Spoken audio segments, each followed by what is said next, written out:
اما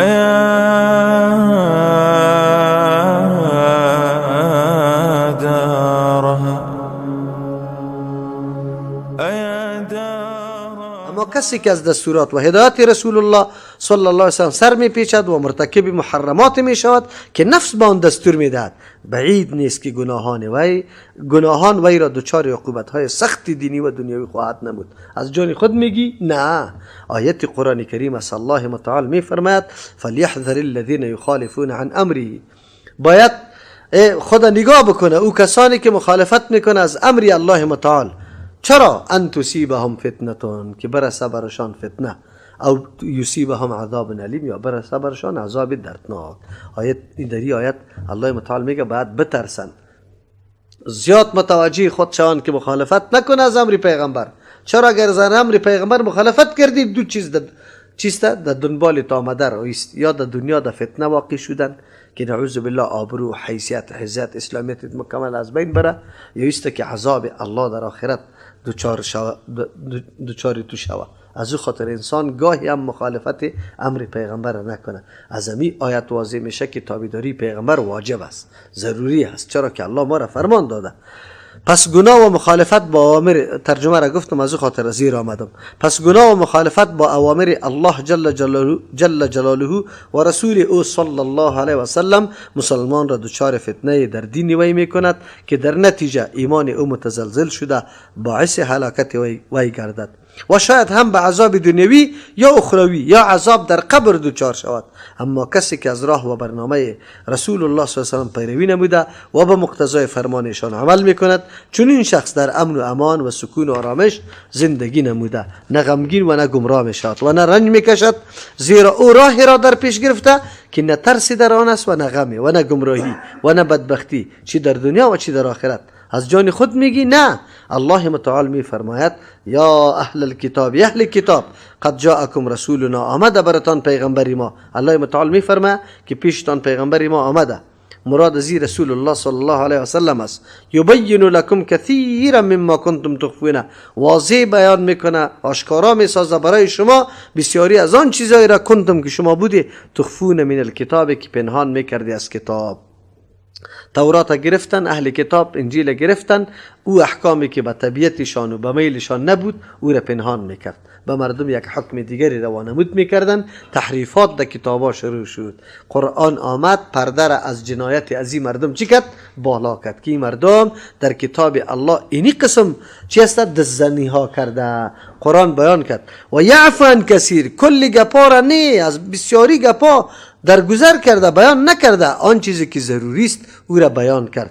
قد جاءکم من الله، یقینا آمده براتان از جانب الله نورون، آن چیزی که سبب روشنی است، ضمیری تا روشن میسازه، ماحولی تا روشن میسازه، سبب دیدی درست برای خودت پیدا میشه. از امو خاطر از قرآن در قلب کسی که داخل شوه، عقیده قرآن داخل شوه، یک نور الله برش نصیب میکنه. این نور سبب ازی میشه که حتی تفکیک میتونه در بین سخنا. یک سخنی را که عالم میگه دیستی الله متعال در قلبش میندازه که اینی سخن چه وزن داره، آیا درست است یا نادرست است. عقیده توحید الله روشنی را داره و این توسط قرآن حاصل میشه. از او خاطر الله به کتاب خود نور گفته. نور اینمی برق میگه که خود واضح است، معلوم دار است، اما دیگه اتاق هم روشن کرده. قرآن اینمی طور است، صداقتش، نبوتش، حاکمیتش امی طور نمایان است.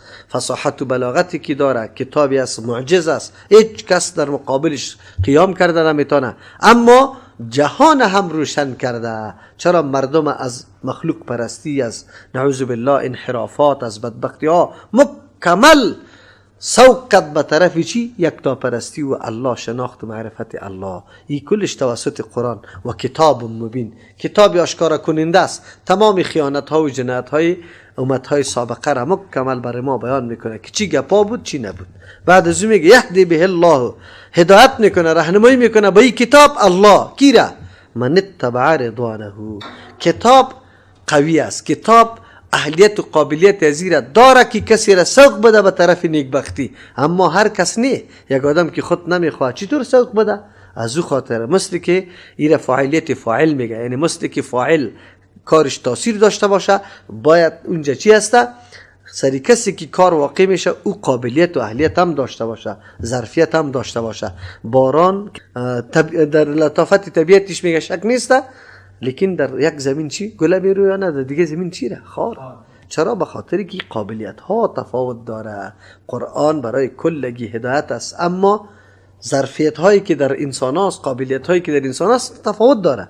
یکی بهره میگیره، یکی نمیگیره، یکی زیاد میگیره، دیگه کم میگیره. از او خاطر الله متعال میگه که توسط کتاب هدایت میکنه کسی را که تابعداری رضامندی الله را میکنه. در صدد ازی باشه که من رضای الله را حاصل میکنم. از همون خاطر حاملین قرآن، دنبال قرآن که میره، پشت قرآن میگرده، درس از او فرا میگیره، همون مردم است که وا منظور و هدفشان چی میباشه؟ بگه رضامندی الله متعال میباشه. چی را به چی چیز، به کدام طرف هدایت میکنه؟ سبول السلام، راههای سلامتی را. در این آیت قرآن کریم الله متعال میگه که راهها خود زیاد است، راههای مختلف پیدا میشه، راههای انحراف و بدبختی، اما راههایی که سالم است از انحراف فقط راه قرآن است. کسی که قرآن محکم میگیره، در راه قرآن روان میشه، اینی مردم ها یقینا از انحرافات و بدبختی ها نجات پیدا میکنه. و یخرجهم، میکشه یارا من الظلمات، از تاریکی ها الی النور، به سوی روشنی. معلوم شد که تاریکی ها متنوع است، تاریکی ها زیاد است. چرا؟ به خاطری که تاریکی بدعت، تاریکی شرک، تاریکی گناه ها و معصیت ها و نافرمانی هاست. روشنی فقط دین است، یکتا پرستی الله متعال است. باذنی، به فرمان خود الله متعال میکشونه یاره. و یهدیهم الی صراط مستقیم، هدایت میکنه اینی طور بنده هایی که پشتی طلبی رضای الله متعال میگرده به سوی راه مستقیم. کدام راه مستقیم؟ که ما همیشه در رکعت های نماز خود میگیم اهدینا الصراط المستقیم، دعا میکنی الله متعال او کسایی که پشتی رضامندی الله میگرده، او نمو مردم را الله به صراط مستقیم راهنمایی میکنه.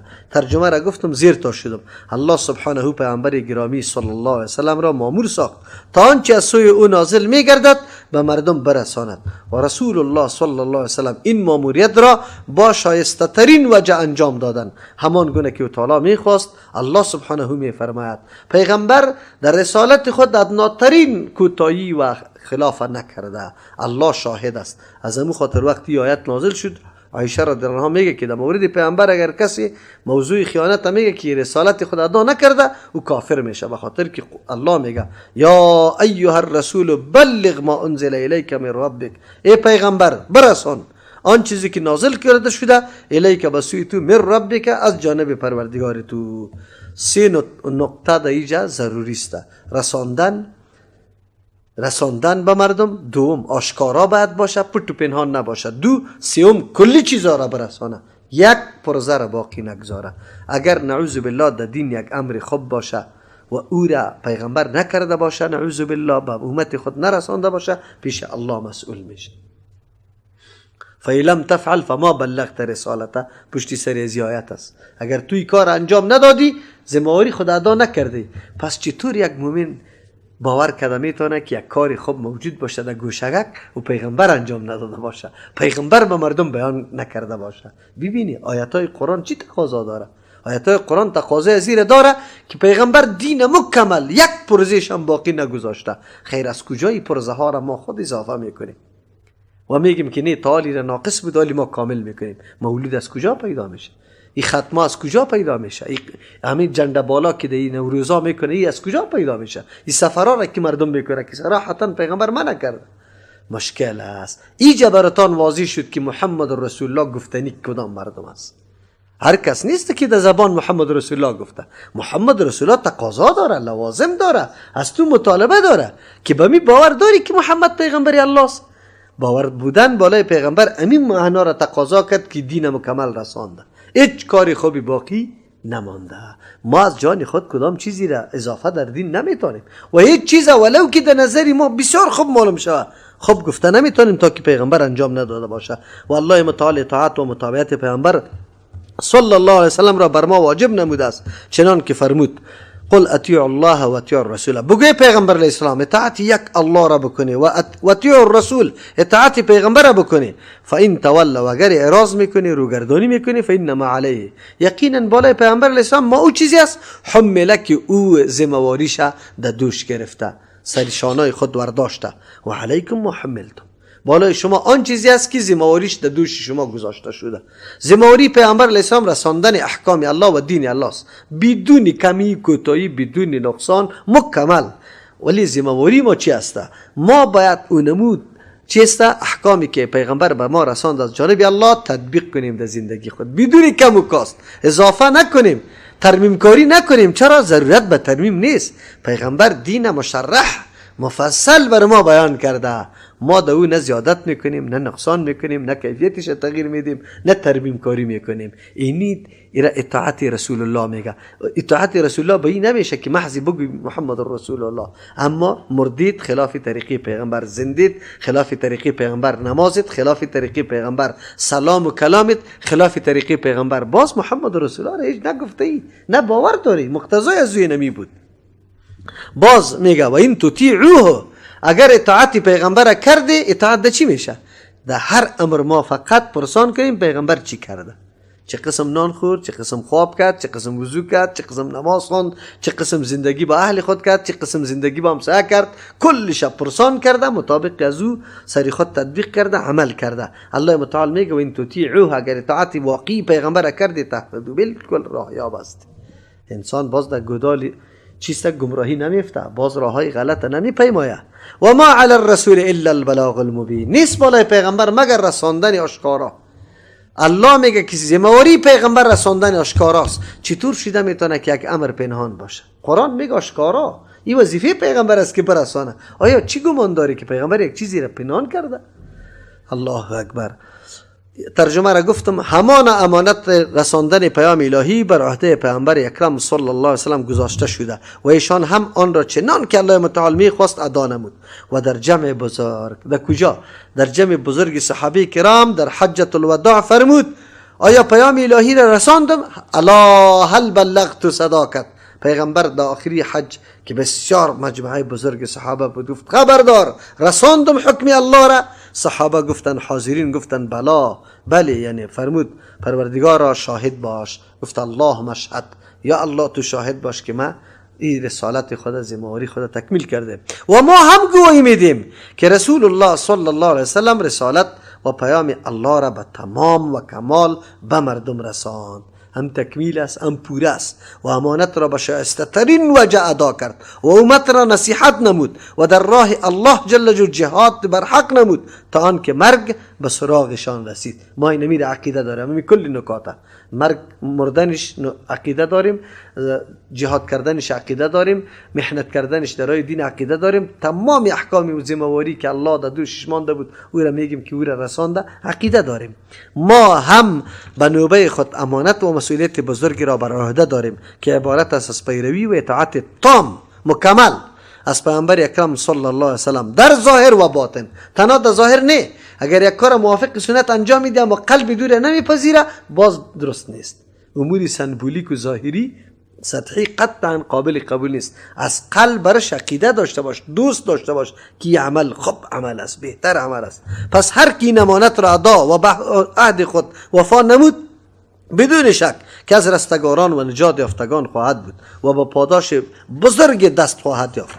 و کسی که در این امانت بزرگ خیانت کرد و به عهد خود وفا ننمود بدون شک دستخوش زبان و خسارت بزرگ شده است. الله سبحانه در این باره می فرماید یا ایها الذین آمنوا لا تخونوا الله والرسول. یک کسانی که ایمان آورده شما خیانت با امر الله و رسول الله نکنی و تخونوا اماناتکم و خیانت نکنی امر امانت هایتان و انتم تعلمون، در حالی که شما میدانی. امانات جمع آورده، امانت ها تمام احکام الله متعال امانات است. اینمی اعضای ما امانت است، این را باید ما با وجه درستش استفاده کنیم، از پیشش کار بگیریم. احکام الله امانت است، نماز امانت است، نماز گفتن امانت است که ما ضایع میکنیم یا صحیح ادا میکنیم. اگر به طریقه رسول الله صلی الله علیه و سلم با وجه درستش در وقت وادیش ادا کردیم این امانت ادا کردیم. اگر نیکی از ما نقصاناتی پیدا شد باز وقت ما چی کردیم؟ امانت درست ادا نکردیم. از امو خاطر است که ضرورت شد.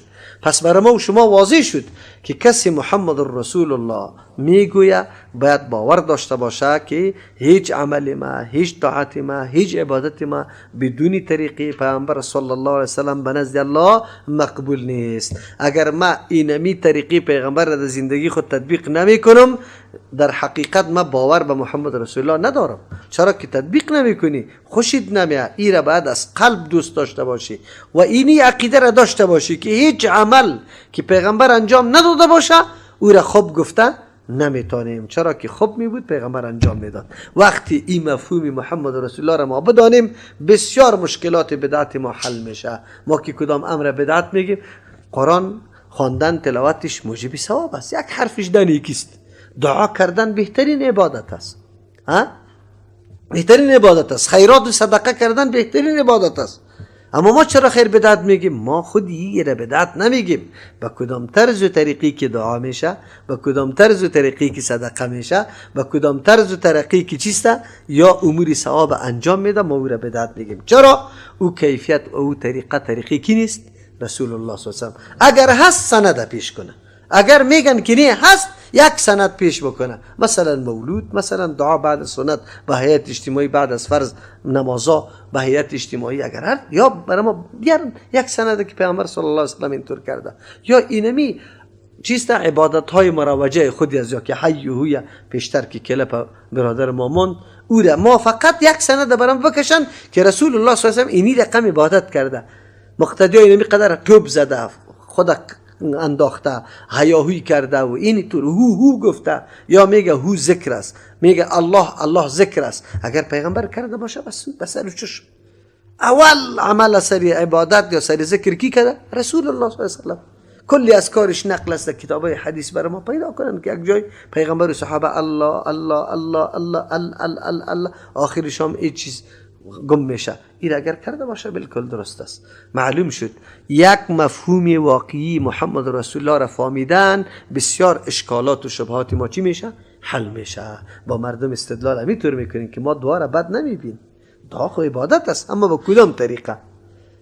یا میگه یا محمدی آلی نام محمد آدم بگیره حرام است، اینطور میگه. نه، ما نمیگیم که نام پیغمبر گرفتن حرام است، اما توی را موجب ثواب به می سیستم که میگی بکش ده سند، یک سند برای ما بکش که ما بپذیریم، اما نیسته. اینولی خود به خود شما با بدعت آشنایی پیدا میکنی که بدعت چی را میگه، کدام چیز بدعت است. خلاصه هر چیزی که به طریقه و روش کی نباشه، رسول الله صلی الله علیه و سلم نباشه و بدعت است. سبا بگو انشالله درس هم میخوانیم کتابه و بدعت براتون تقسیم میکنم، نوشته میکنم تعریف بدعت و تقسیماتی که در بدعت صورت میگیره که مردم میگه وی کلایتان بدعت است، دستمالتان بدعت است، ساعتتان بدعت است. برای ما واضح شد که کدام بدعت پیغمبر چی گفته؟ گمراهی گفته. این را بشناسیم، باز بعد از شما جواب مردم هم داده میتونی. و صلی الله تعالی علی خیر خلقی محمد و آله و اصحابه اجمعین برحمتک یا ارحم الراحمین.